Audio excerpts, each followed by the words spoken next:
Hello friends, my name is Charmaine and welcome to my channel Witch Isle, where today I'm going to share a little bit of my healing journey in hopes that it might help you. Now today I'm going to share a little story about one of my houseplants. I have a Monstera, not the one that's behind me, that is lovingly named Big Bertha in another room because she is huge. She is a very large Monstera plant and she reaches everywhere, so she takes up a very, very large amount of space. Big Bertha was gifted to me because she was just too big. Upon closer inspection to Big Bertha, though, as I've had her, it's a few months later, I've actually looked at her and she is a whole bunch of nodes, a whole bunch of Monstera nodes crammed together in one pot. And I can see why she seems unhappy. She's not very perky. She's definitely not like the Monstera that's behind me here.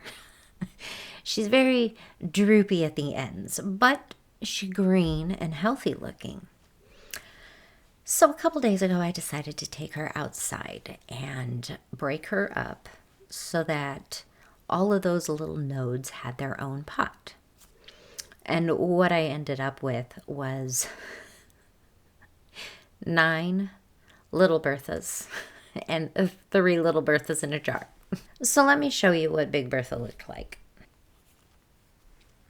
So this is what Big Bertha looked like before I broke her up. She was very large. And now she has 9 little pots and a jar with 3 nodes.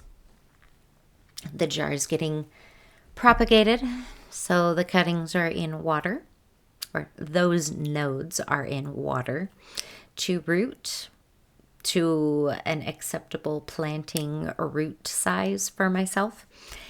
And the others, well, the biggest of them will be Big Bertha, and the rest of them will be Little Berthas or new named. I'm not sure yet how that is exactly going to work. It is a lot of Monsteras. But in repotting this particular large plant, it made me really reflect on my own healing journey as I have traveled.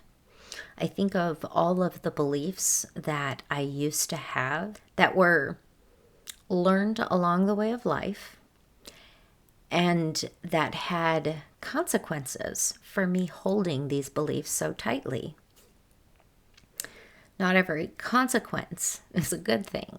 For instance, I thought everything was my fault, but to be fair, by thinking that way, I kept myself safe as a kid, or that's the way I perceived it at least, and everybody's perception is different. I kind of saw myself as that root-bound plant that was struggling to survive with all of these other beliefs that weren't necessarily mine, or true for that matter. And untangling those roots and untangling those thoughts and those ideas and those beliefs that made me feel so strongly that something was absolutely true, I realized was maybe my own perception that that was true.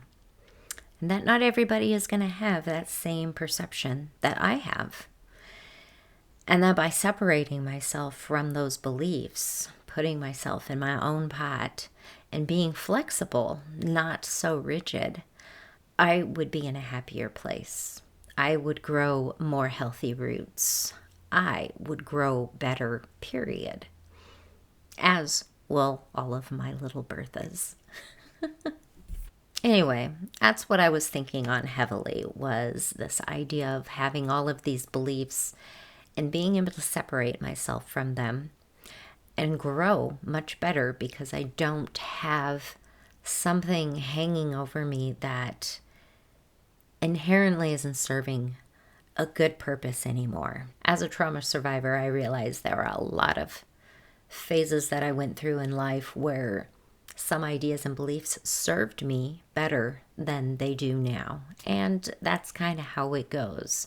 Sometimes something that keeps you safe when you're younger doesn't necessarily keep you safe when you're older. Sometimes the eye-opening healing material comes to us in ways that we do not expect.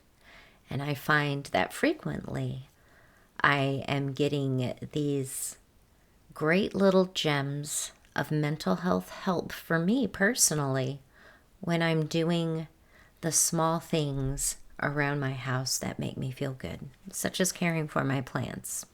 I have my Green Witch Oracle cards, and they are pre-shuffled and ready to go. Although my desk is a mess, I'm just going to go ahead and cut them and pull us a card. So, here's a quick cut. And one card. And we got Trunk, stability, loyalty, and reliability. Let me tell you what the book says about it. This is what the book says about the trunk. Like a spine, the stalk or trunk is the central column of a plant from which everything branches. It is both the support and the connector, unifying the extremities of the crown and the roots.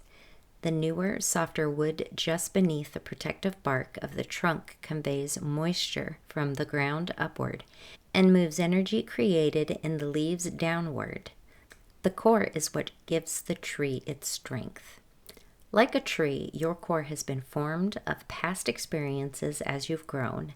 Make a list of your core beliefs, who you are and what you hold dear, and what you would never compromise on. This is who you truly are. The trunk card reminds you to stay true to those beliefs to provide a safe, stable place for new experiences to develop.